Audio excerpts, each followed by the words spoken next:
finally back from the States. A good win, nice percentage booster, second quarter fade out, classic Collingwood, but let's play the intro.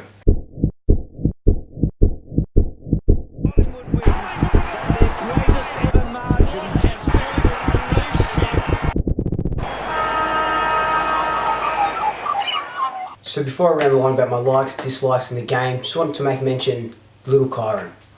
It's been well publicised what he's going through and what his family's gone through this last year and a bit, and what Collingwood and Port Adelaide were able to do for him is just spectacular. You know, the game is more than just footy. You know, it's for these little things, making people happy, and to see Kyron get his wish, run out with the boys, lead them through the banner, get cheered off by Trelaw and Pendles.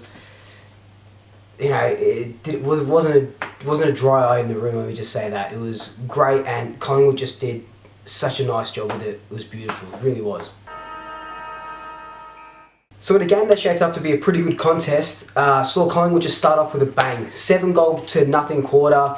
I'm pretty sure one of the commentators said it was our biggest quarter against Port, or like our biggest opening term against Port. And we played scintillating football. Scintillating football. But like Collingwood season's been, with every great quarter comes a crap quarter. And the Power shocked us and kicked 5 goals to our 1 in the second quarter. Classic Collingwood fade out. But it was pretty much lights out from that first quarter, from those 7 goals. The Power didn't look like switching back on despite a 5-goal second quarter. But 39-point win, really good percentage booster. Sitting pretty at second, sets up the rest of our season, which is really nice. Boak was best of field for Port, and congrats to him, 250 games, great player, great leader at that footy club. And of course Pendles led the way for us, like he has been doing these last few weeks. I just want to touch on that second quarter now, and I know I've been harking on about it literally every single video. That scoreboard pressure, like, you can't give a team hope. We came out so well in that first quarter, 7 unanswered goals, same thing happened in Brisbane, same thing kind of happened at Essendon as well, we kicked those 4 in the first quarter. If you don't put that scoreboard pressure on, you just let the teams, let teams in. Like Port, they kicked 5 goals, we only kicked 1, so they were only 3 or so goals away from, not beating us, but getting that momentum back, wresting that momentum back. You can't come out firing and then go, yep, no, that's all right, take your take your foot off the gas and then just cruise thinking you're going to win, because our teams will come back. Everyone goes up a notch in September, and if we do something like that again, we're not gonna go deep into September, and it's just going to be a waste of a season. So we've got to tighten up on those areas, and I'm sure they see it. It's just inaccuracy at goal. I'll go on about that later. That's what's killing us at the moment, just that inaccuracy. The midfield brigade: Pendles, Trelaw, Phillips, over 30 disposals, when was so instrumental in that first quarter and helping us see out that entire game. Sidebottom off that wing is just a blessing. He is.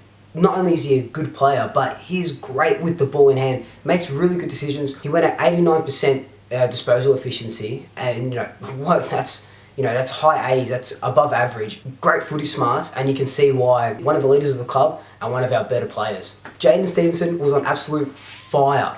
3 goals in the first quarter, 3 goals, 7 disposals, left everyone else for dust, and no one could go near him. You can see why he hasn't missed a game since his debut. Yeah, at the start of the season, he was kind of playing off halfback, kind of in the midfield, permanent forward. It looks like they've figured it out now, because that's where he's been playing these last couple of weeks. He's one of our better forwards. Yes, we have Elliott, Will Hoskin Elliott, but Stevenson's like that all-round package, quick, and he's, for lack of, he's pretty accurate as well. Darcy Moore, what more can I say about this Goldilocks beauty? He is incredible. You can tell that the missing out of the grand final and all those injuries are just fueling his passion for the game.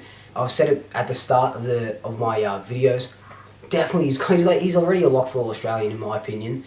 Full back or centre half back. He's upped his game so well, and he just slots into that back 6 and looks to be the missing cog that we've been lacking in the last few seasons. During the game against Port, 12 intercept possessions, which is a season high for him. He was just plucking them, marking them, punching them. He had the better of Marshall, who he was playing on for most of the game, and he's going to be a key component in us going deep into September. Inaccurate goal kicking. Touched on it before. This is something that needs to get tightened up. Reid, welcome back. He came in for Cox. Kicked 1 goal for. A couple of his behinds were like from about 10, 15 metres out. Snaps for no reason. Just has, I know he's playing his first game in, this season. Just has to take his time. So if he is in the team next week, I think he'll tighten up on that. Dugowie, 1 goal, 3. He has been a little bit inaccurate this year, and although one of our most dangerous forwards, if he just tightens up that area of the game, he's going to be a champion in that forward line. Not only for Collingwood, but for the AFL in general. Kind of like what I was saying before about scoreboard pressure, is this inaccuracy is just stopping us from putting teams to bed. 1 goal, 6 in the second quarter puts an exclamation mark on that point. Also, just wanted to touch on Taylor Adams' injury. Buck said that it looks like to be an abductor strain. Could be out for a couple of weeks. I hope he comes back in a couple of weeks. I hope it's nothing longer than that, because we will miss him when he's not there.